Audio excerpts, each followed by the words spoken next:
Types of catalysts. धनात्मक उत्प्रेरक।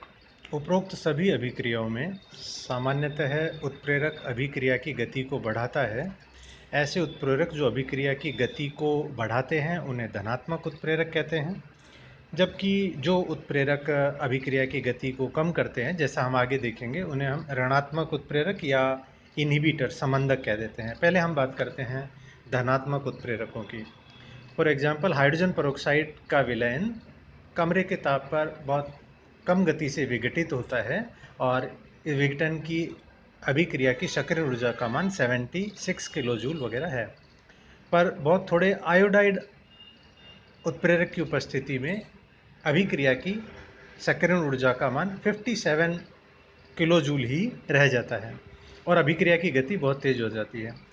वास्तव में उत्प्रेरक अभिक्रिया को होने के लिए एक नया पथ इस प्रकार से उपलब्ध कराता है कि इस नए पथ से अभिक्रिया को पूर्णता की ओर जाने के लिए सक्रियण ऊर्जा की कम आवश्यकता होगी, जैसा कि नीचे दिए गए चित्र में दिखाई दे रहा है। आयोडाइड की अनुपस्थिति में अभिक्रिया की सक्रियण ऊर्जा अधिक है और अभिक्रिया दूसरे पथ से हो रही है, परंतु आयोडाइड आयनों की उपस्थिति में अभिक्रिया किसी अन्य पथ से होती है और जिस पथ के लिए सक्रियण ऊर्जा का मान कम है।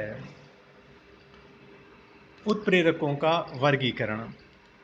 सामान्यतः उत्प्रेरण दो प्रकार के होते हैं, होमोजीनियस कैटालिसिस और हीट्रोजीनियस कैटालिसिस।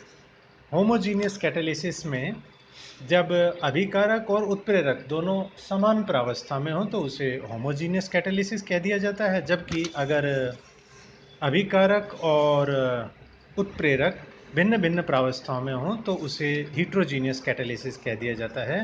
होमोजीनियस कैटालिसिस का हम एक एग्जाम्पल लें, जैसे सल्फर डाइऑक्साइड और ऑक्सीजन आपस में क्रिया करके सल्फर ट्राइऑक्साइड बनाते हैं। इस अभिक्रिया में NO नाइट्रिक ऑक्साइड उत्प्रेरक का कार्य करती है।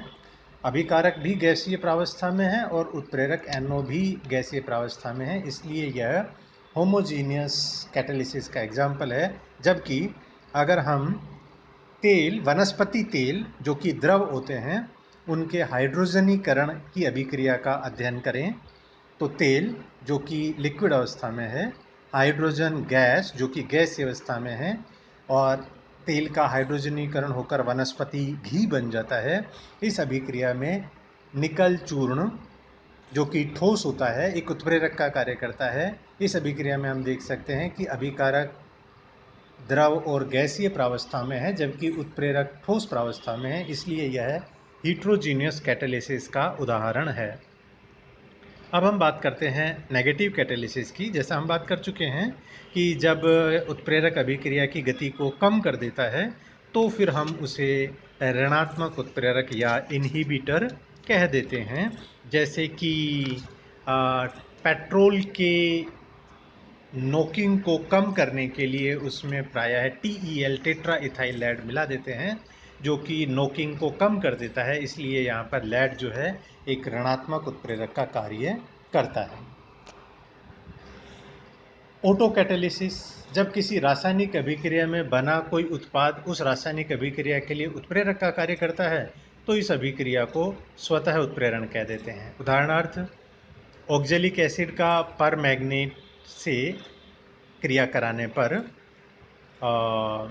Mn+2 CO2 और H2O बनते हैं। प्रारंभ में अभिक्रिया धीमी गति से होती है, परंतु थोड़ा समय पश्चात अभिक्रिया का वेग बढ़ता जाता है क्योंकि अभिक्रिया में बनने वाला उत्पाद अर्थात Mn+2 आयन इस अभिक्रिया के लिए उत्प्रेरक का कार्य करता है। इसलिए यह अभिक्रिया ऑटो कैटालिसिस का एग्जाम्पल है, जिसमें कि बना हुआ उत्पाद Mn+2 अभिक्रिया के लिए उत्प्रेरित करता है।